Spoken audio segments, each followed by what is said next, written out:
Hello friends, welcome to HitBullsEye. My name is Manish Mittal, and in this video we are going to discuss some current affairs from 13th and 14th of January 2022. So since yesterday was off due to Lodi, so today we are going to discuss the current affairs for 2 days combined, that is 13th and 14th of January. So this session is going to be a bit longer than usual one. So usually we take 10 to 15 minutes because we try to keep it as concise as possible. But this class, we are going to discuss the current affairs and most important dose of current affairs for you for the last 2 days. Let us see what all important has happened in these 2 days. So first, we will discuss the Justice Indu Malhotra panel. So the retired Supreme Court Judge, Justice Indu Malhotra, along with 4 others, have been announced as a new panel by the Supreme Court of India. We'll see why this panel has been made. In the second news, popular Bollywood actor Rajkumar Rao has been named as the brand ambassador of an insurance company, RenewBuy. This is a usual question in many business and economic-oriented papers, and we'll also see a particular campaign which is important from the exam point of view. Next, very important news from Indian economy perspective. The central government is now going to hold a significant stake in Vodafone Idea telecom provider.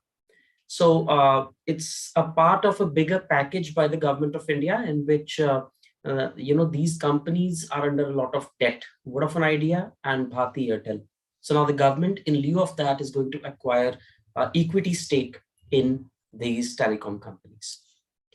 Next, former banker and a very prominent female personality in Indian finance sector, Ms. Arundhati Bhattacharya. She has written an autobiography. We'll see the name of that book. Next, world's first pig heart transplant has been conducted and it has been successful.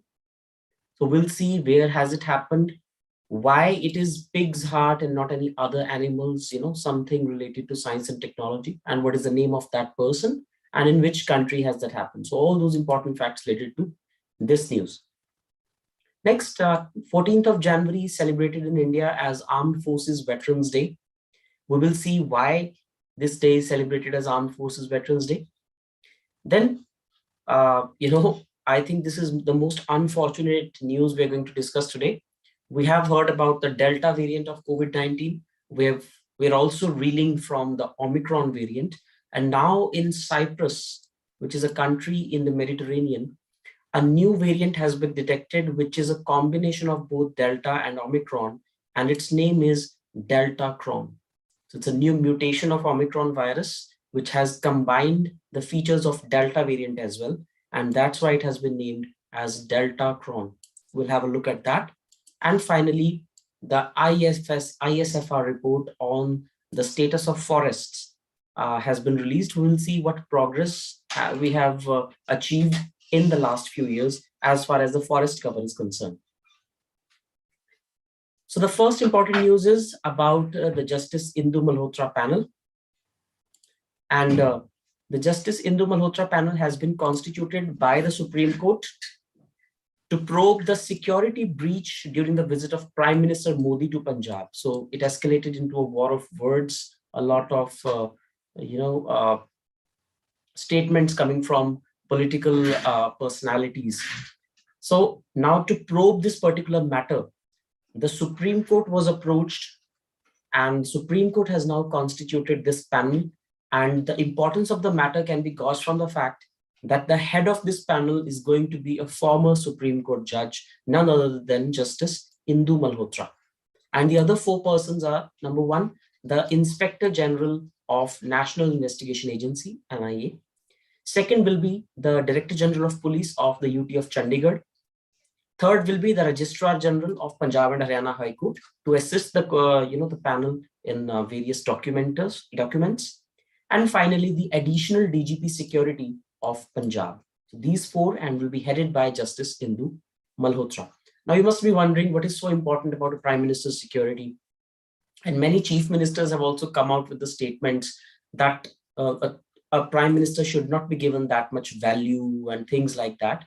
But if we talk from the factual point of view, a prime minister is considered so important a personality, and the threat perception to the prime minister is so very high that we have a special force to take care of the security of prime minister, right? So it is a very, I would say there are very few parallels to be drawn across the globe as far as the prime minister's security is concerned. So for the prime minister's security, there is a special force called SPG, or Special Protection Group, which consists of around 3,000 personnel. And it was constituted after the former Prime Minister Rajiv Gandhi was assassinated in 1991. So he was the third Prime Minister or former Prime Minister to be assassinated in India. First was Indira Gandhi, second was Rajiv Gandhi. And some people also believe that even Lal Bahadur Shastri was also killed when he was on a visit to Tashkent for signing the deal, right?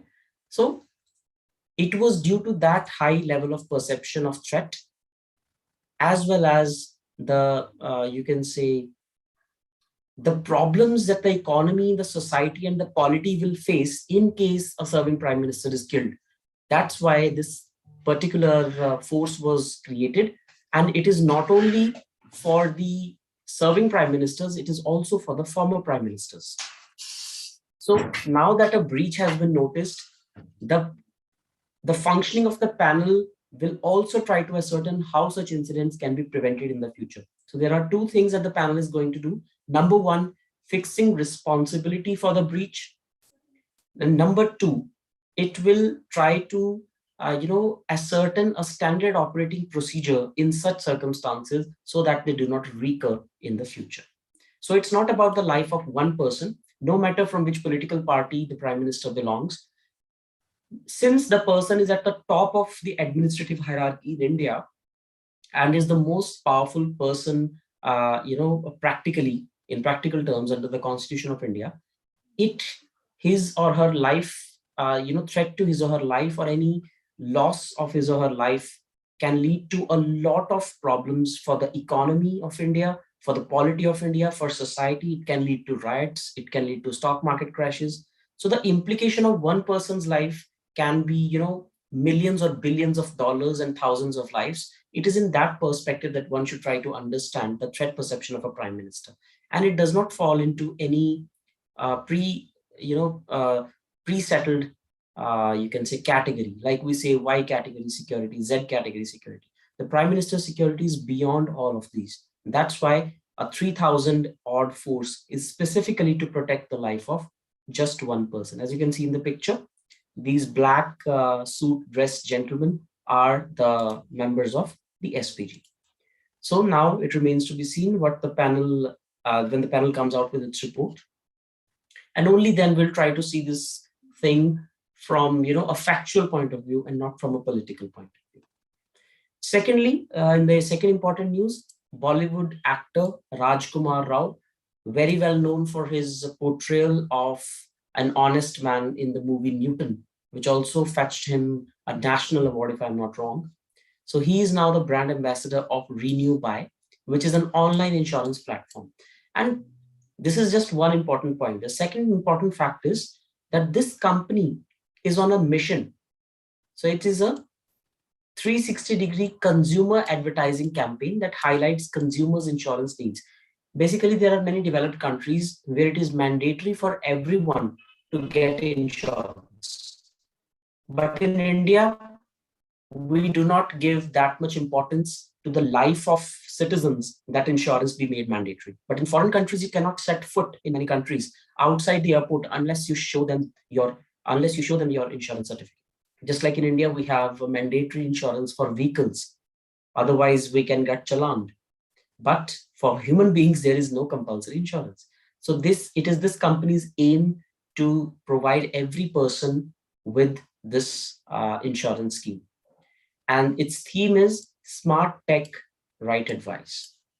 So it has Rajkumar Rao as its brand ambassador. Very important news from business point of view. Next, economy news. Center government is going to hold stake in Vodafone Idea, and it's going to become the largest shareholder of Vodafone Idea, as the company's board, the Vodafone Idea's board, has approved the conversion of 16,000 crore rupees worth of interest into equity. Basically, to cut the long story short, companies like Vodafone Idea and Bharti Airtel, they are in debt with the government. For example, the Vodafone Idea itself owes more than 1 lakh crore rupees to the government. But the government knows that there are only selective players in the market, and BSNL is anyway going to exit very soon. So that leaves three major players in the market: Jio, Vodafone Idea, and Bharti Airtel. So the government is trying to help these companies by cleaning up their balance sheets. So that is why the government has now agreed that for the money that is owed, principal has to be returned, but the interest for the time being is going to be converted into equity shares. So the government is going to now become a stakeholder in Vodafone Idea. It is India's third largest network after Jio and Airtel.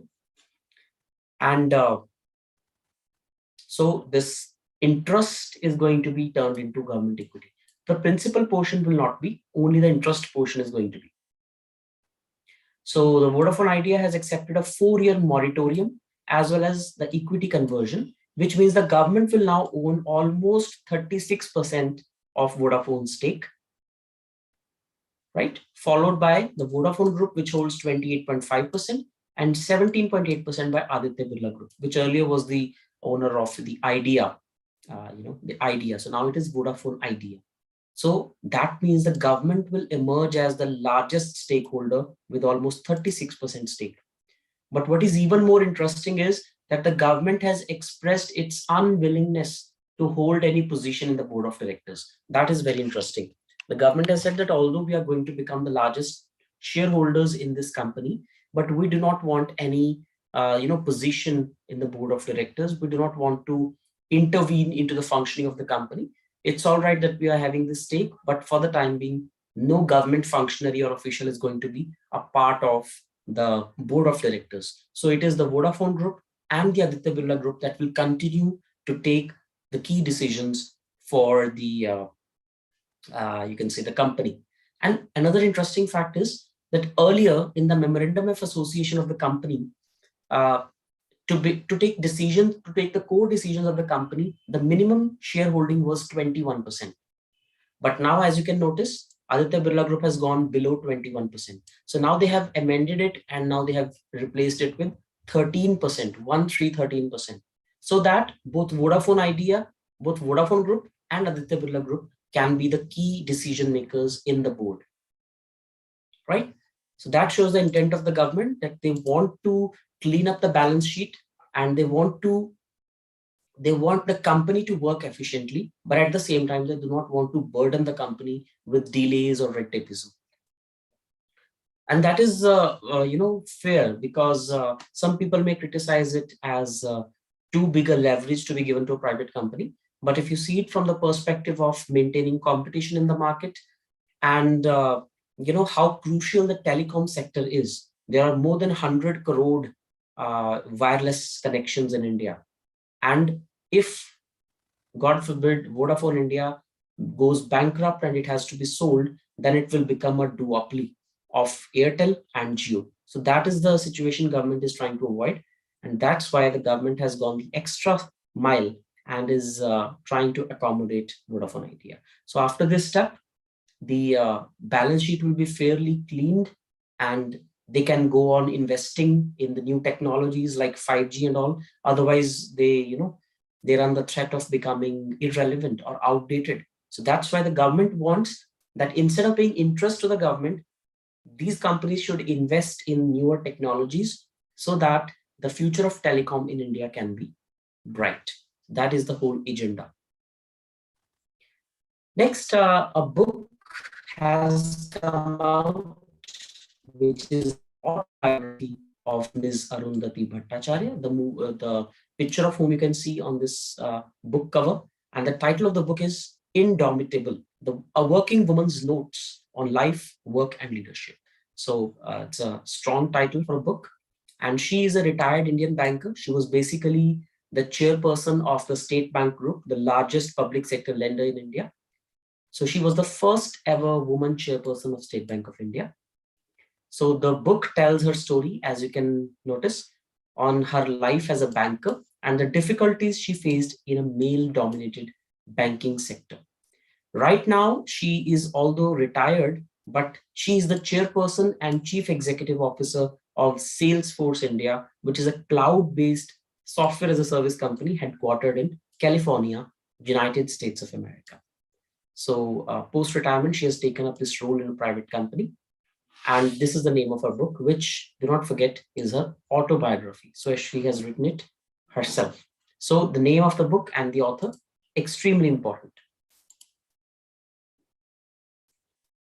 Next, taking medical science to the next level, a US man has become the first person in the world to get a heart transplant from a genetically modified pig, or GM pig. And the name of the person is David Bennett, of 57 years of age. And after a few days of this, you can say, transplant, he is doing fine.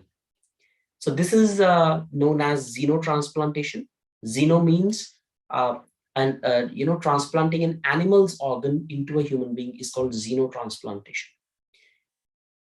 And why is this possibility considered in the first place? Why not a human's heart be transplanted into another human? And why we are trying to use a pig, and that to a genetically modified pig? Because there is a problem between demand and supply. Now you just ask yourself, how many people have you come across who are willing to donate their organs? How many of us have signed up for donating our organs? You will find far too many, right? Far too less, I'm sorry.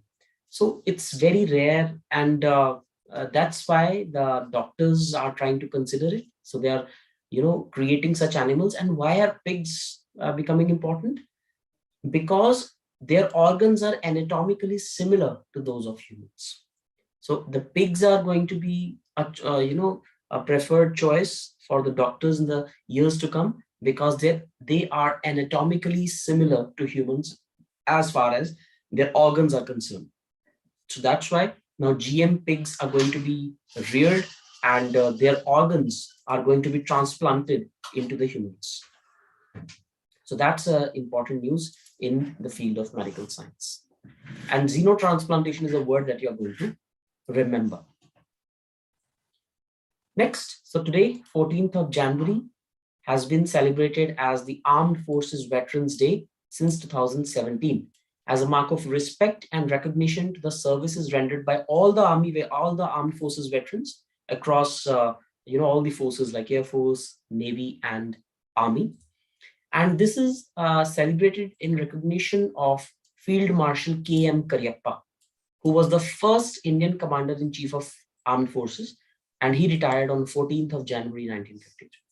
So Field Marshal K.M. Cariappa was the first Commander-in-Chief of Indian Armed Forces, and he retired on this day. So to commemorate that, this government announced 14th of January as the Armed Forces Veterans Day.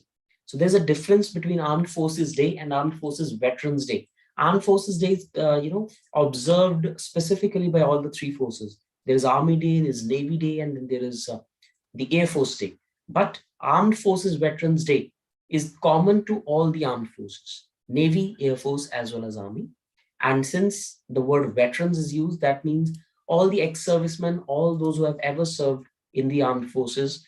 It's a way of paying respect to their service. And on this day, various programs are organized all over India to honor such armed forces veterans. So the most unfortunate news of the day, a new variant has been detected of COVID-19, which is Deltacron. So it has a similar genetic background to the Delta variant, but it has 10 mutations from Omicron. And that's why Delta plus Omicron is Deltacron. So this new mutation of the Omicron, along with the background of Delta, has been detected in the country of Cyprus. And it has already affected 25 people in Cyprus. So it remains to be seen how potent this virus is, how easily it can spread, and whether it is categorized as a variant of concern by the WHO or not. Till now, it has not been categorized as a variant of concern by WHO, but the moment it does, it's going to be a big problem for the entire world, which is still reeling from the Omicron wave across North America, Europe, and even South Asia, including India, where lakhs of cases have been coming up every day. So this is something that's going to be on the watch of the health industry all over the world. And finally, now we'll end with a good news. The ISFR report has been out, which is the India State of Forest Report. So it has been released by the Union Environment Minister, Mr. Bhupendra Yadav, and this is the 17th edition of the biennial report. Biennial means it comes once every 2 years, and biannual means twice every year. So biennial means that the last report came out in 2019 and this report has come out in 2021 end. And it is released by the Forest Survey of India, FSI, every 2 years. Now, it's a good news because India's forest and tree cover has rose by 2,261 square kilometers according to the ISFR report. In the last 2 years, we have increased our tree and forest cover collectively by 2,261 square kilometers. This includes an increase of 1,540 square kilometers in forest cover and a 721 square kilometers in tree cover. And the state or UT that has added the most in proportionate value is the UT of Chandigarh. So it has added a lot of forest cover, and it has become a city with a total area of around 110 square kilometers, out of which 51.88 square kilometers is now green area, officially, including the forest as well as the tree cover. So that's a really impressive news, and that gives us hope because this is also now a part of India's commitments under the UNFCCC INDC, which is the United Nations Framework Convention on Climate Change. And Prime Minister Modi, when visited for the COP26 summit in Glasgow in Scotland, he announced that India is going to plant so many forests that it is going to take up billions of tons of carbon dioxide from the atmosphere. And to accomplish that particular commitment, we need to increase our forest cover exponentially. And this news is a step in that direction, that we are indeed serious about completing our nationally determined contributions. On other, on other criteria, India is doing well, whether it is increasing its renewable energy cover or you can say reducing the carbon emissions, but at the same time, increasing the forest and tree cover is of equal importance. And this report bolsters the claims of the government that we are indeed working in the direction of increasing the forest and tree cover. Right? So these were the important news that we had to discuss today. If you liked the video, please give it a thumbs up and share it with your friends so that they can also take benefit from the same. Also, to have more such content, do visit the gk.hitbullseye.com website, and you can avail some free material on that website as well. Thank you so much, and I'll see you tomorrow. Take care.